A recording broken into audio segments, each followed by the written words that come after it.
We now have Amy, smart balance question testing. Okay. So I asked you to put that on the agenda. I didn't know we were going to get an update from the schools as well. Not that we have any information yet, but what I was kind of thinking of was seeing how the board's interest was in actually looking at possibly pulling out in a couple of years. So I guess if I were to make a motion, I would say I'd like to make a motion to have the school board discuss at the next school board meeting whether or not it makes sense for the Hooksett School District to stay in the Smarter Balance testing scenario for the 2017 year. Amy, you don't have a choice. There's no pulling out. I don't know if I really believe that anymore. You know, this test, when it first was presented to us, it was supposed to be information provided to the schools in a somewhat quick fashion. The test was supposed to be electronic. You know, now we're faced with, you know, students took a test in April. We're not going to see results until November. You know, you hear things about they're trying to figure out what the test scores mean. I can help you out with some of that, though. It just doesn't feel good. Why don't we address a couple of those Okay. things? Because I hear a lot of vapor, too, meaning it just has no substance to it.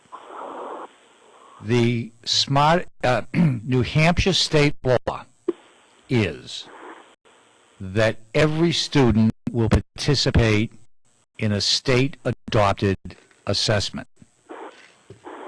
That assessment is Smarter Balanced. The last legislature passed a law that would permit high schools to use the SAT at some grade levels in lieu of the Smarter Balance test, but a youngster cannot get through high school without taking Smarter Balanced. The test, first-time administration,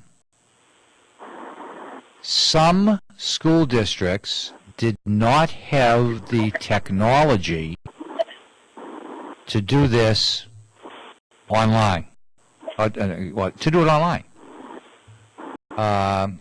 That's indeed unfortunate, because the scoring for those paper and pencil districts slowed down the results for all of us.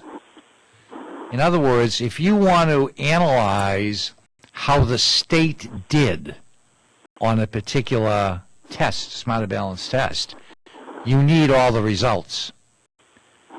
The hand scoring of the paper and pencil, which has to go into the mix, has taken an extraordinary amount of time. The intent is that the next administration, the goal is the results to be in our hand before the kids leave in June. So this is a first time through. So the test is not voluntary. We have to take it. The state at any time could make the decision to use a different assessment. But there's nothing we see on the horizon that would indicate that a different assessment would be used. And our kids have to take it, and we anticipate the results to be much quicker the next time. Okay. A quick, if I may, quick question. This, in the previous assessment tool they used was kneecaps, correct? Kneecap, which was we'd give the kneecap, and we'd get the results when? January. So I do have to say, Smarter Balance is doing a lot better than kneecap did.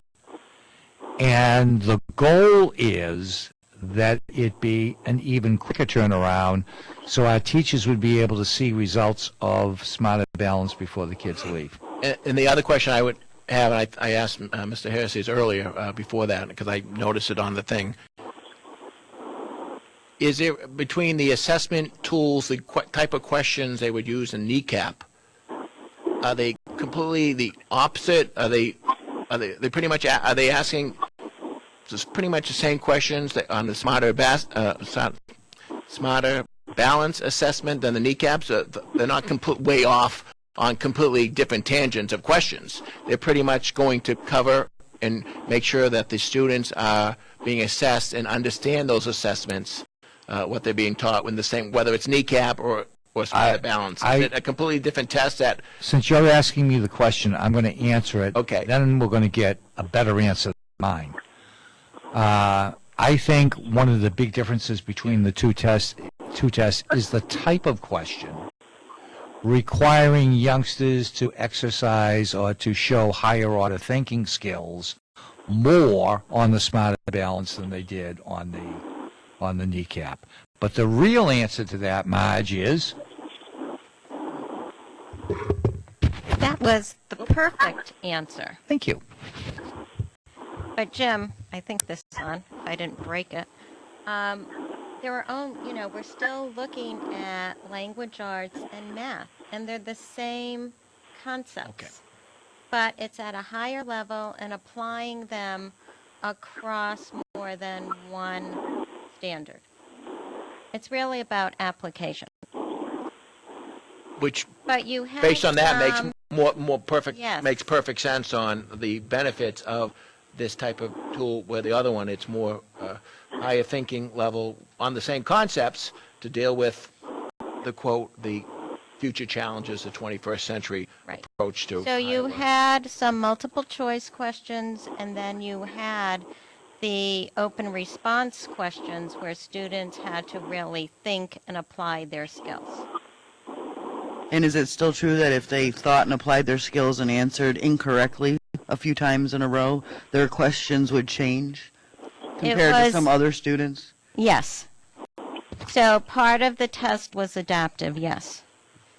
Part of it or all of it? Part of it. Okay. The open-ended questions were not the same for all students, but those did not change as you answered them. And then I think one other concern I have is that it's not a time test. Is that true? There are some parameters, but students are given as much time as they need. But our 'Cause students... that's not always been needed- the case with kneecap.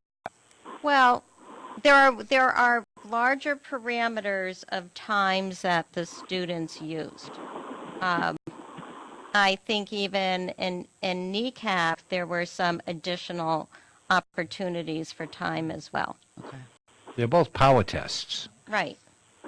Meaning, What the youngster knows, not how fast he can okay. give it to you. Okay.